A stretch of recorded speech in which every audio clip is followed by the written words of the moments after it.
I'm on a mission to recreate every Apex Legends character as a LEGO minifigure. So far I've done Lifeline, Octane, and Bloodhound, and in this video I'm not going to do my 4th most played character, because that character is Pathfinder, and I just really don't want to deal with that right now. So instead, thanks to this comment from Couch LEGO Productions, I'm going to do a character I haven't even unlocked yet. Ash. Starting with the face print, this is one I was really excited about because it translates into LEGO really well. There's no accessories or anything, it's just obvious what needs to be printed. I started by giving her a dark grey head and printing the white and details of her face onto that, similar to what they tried to do with Mercy with LEGO Overwatch, except not awful. I was pretty excited to get to her eyes because I finally had an excuse to do something that wasn't just the regular pure black eyes. Instead I gave her bright yellow pupils with the rest being a light grey. Another reason I was excited by her face print is that there's no expression to worry about. She has a robotic neutral face, so all I had to do was give her a blank stare, which was handy enough. Usually with female minifigures you'd add some eyelashes to the eye print and some lip printing, but because this character is a robot and not totally feminine, I decided to only print a suggestion of both and ended up with only the upper lip, which I think is a good balance for the face. I then played around with hood pieces to try and pick a colour that works for the overall character.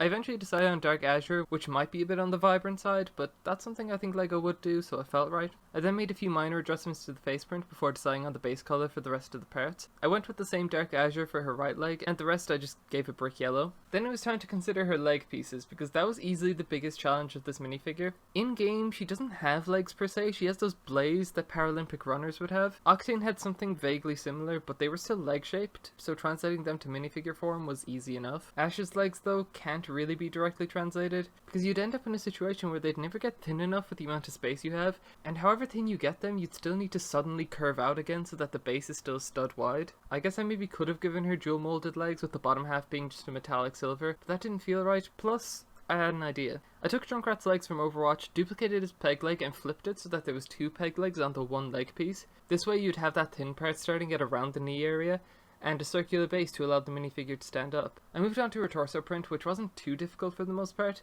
I had a very good idea of where the details started and finished because of the hood piece, so there wasn't a lot of experimenting done here with just the layout. I gave her an extremely narrow waist print by filling out the empty space with black, similar to how they went about the Kaminoan minifigure in Obi-Wan's Jedi Starfighter this year. Beyond that, the most difficult part was picking out which colours I'd use for the straps. I didn't want it all grey because that would be boring, so I mixed in some sand blue for the sake of variety. I then did her arm prints, which, as a similar problem to her leg pieces, was very difficult because they're so distinctly robotic. I tried my best, I added some printing, but I knew this was never going to look perfect, so I just did what I could and moved on after copy and pasting from one arm to the other. Then I moved on to her waist print, and this is an area I had a lot of trouble with. I had to squish all of this detail into just this tiny area. Like for example, I knew the blue wrap around her right leg needed to go about halfway down the curved section of her leg piece, but then you had this middle parting which clearly would work better as her crotch area all the way up here. And these sections are very far apart on the actual character, so I was seriously struggling to find a balance here which looked right but was also accurate. I eventually decided I needed to take some creative liberties and move around these details a little bit. This is just the challenge that comes with translating a human shape into the very non-human shaped minifigure. Sometimes you have to sacrifice accuracy for the sake of fitting the figure. That's kind of the whole point of this series. I think it looks as good as it could have. You can see my solution did involve generally blocking out the waist, crotch and leg prints for the sake of trial and erroring to see if that worked. Once I found a solution I liked, I went over with these prints again with more refinement and detail. I even went ahead and added some side leg printing on her right side.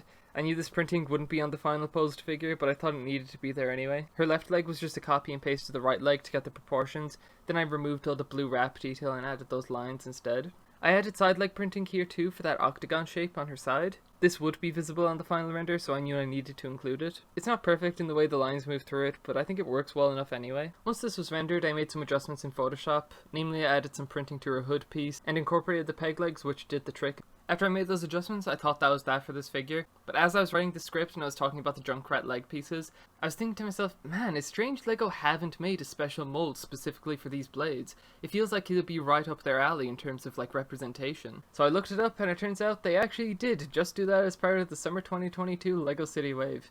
But the figure is done now, and the new prosthetic leg piece they use isn't on Mechabricks or Studio, so I don't have a way to import it into this render. But for now, this is the final render.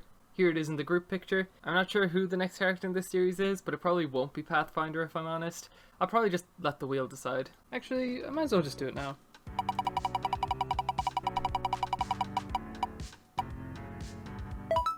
Watson. Okay.